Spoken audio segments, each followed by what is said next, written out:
नमस्कार दोस्तों, स्वागत है आप सभी का सनातन सत्यलॉजी चैनल पर। आज का जो हमारा वीडियो है वो रिलेटेड रहेगा माँ आदि शक्ति के 51 शक्ति पीठों से।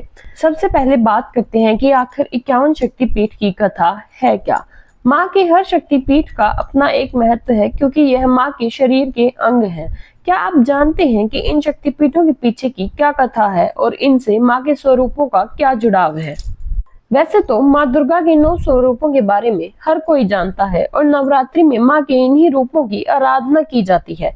हिंदू धर्म में नव दुर्गा पूजन के समय ही माँ के मंदिरों में भी भक्तों का तांता लगता है और उनमें भी माँ के शक्ति पीठों का महत्व अलग ही माना जाता है।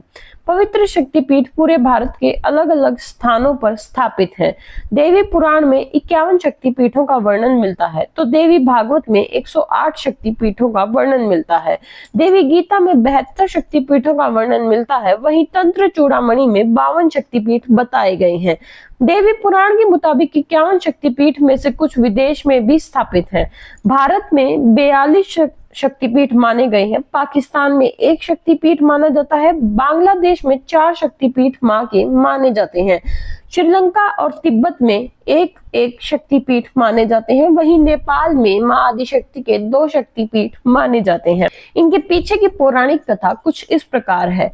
माँ के 51 शक्तिपीठों की एक पौराणिक कथा के अनुसार राजा प्रजापति दक्ष की पुत्री के रूप में माता दुर्गा ने सती के रूप में जन्म लिया था और भगवान शिव से उनका विवाह हुआ था। एक बार मुनियों के एक समूह ने यज्ञ का आयोजन किया।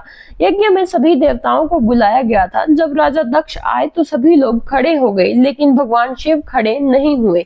भगवान शिव दक्ष के दामाद थे। यह देखकर राजा दक्ष बेहद क्रोधित हुए। अपने इस अपमान का बदला लेने के लिए सती के पिता राजा प्रजापति दक्ष ने भी एक यज्ञ का आयोजन किया। उस यज्ञ में ब्रह्मा, विष्णु, इंद्र और अन्य देवी देवताओं को आमंत्रित किया, लेकिन उन्होंने जानबूझकर अपने जमाता भगवान शिव को इस यज्ञ का निमंत्रण नहीं भेजा।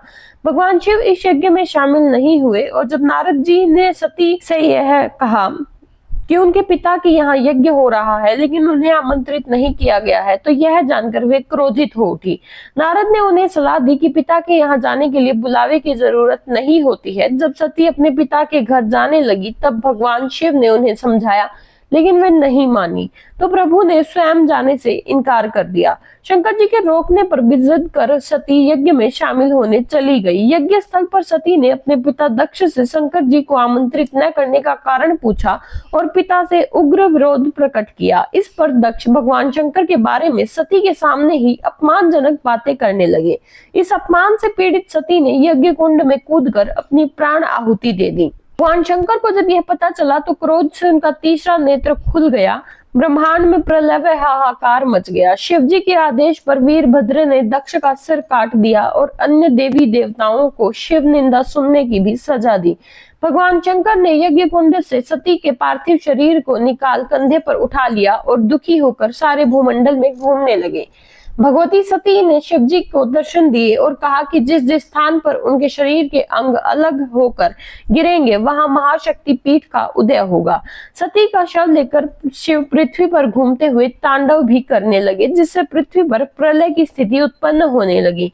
पृथ्वी समेत तीनों लोगों को व्याकुल देखकर भगवान विष्णु अपने सुदर्शन चक्र से सती के शरीर को खंड खंड कर धरती पर गिराते गए। जब जब शिव नृत्य मुद्रा में पैर पटकते, विष्णु अपने चक्र से माता के शरीर का कोई अंग काटकर उसके टुकड़े पृथ्वी पर गिरा देते। शास्त्रों के अनुसार इस प्रकार जहां जहां मां सती के अंग के टुकड़े, उनके वस्त्र या आभूषण गिरे, वहां वहां शक्तिपीठ का उदय हुआ।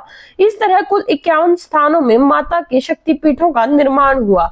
अगले जन्म में सती ने राजा हिमालय के घर पार्वती के रूप में जन्म लिया और घोर तपस्या कर शिव को पुनः पति के रूप में प्राप्त कर लिया। तो यह थी कथा 51 शक्तिपीठों के बनने के पीछे।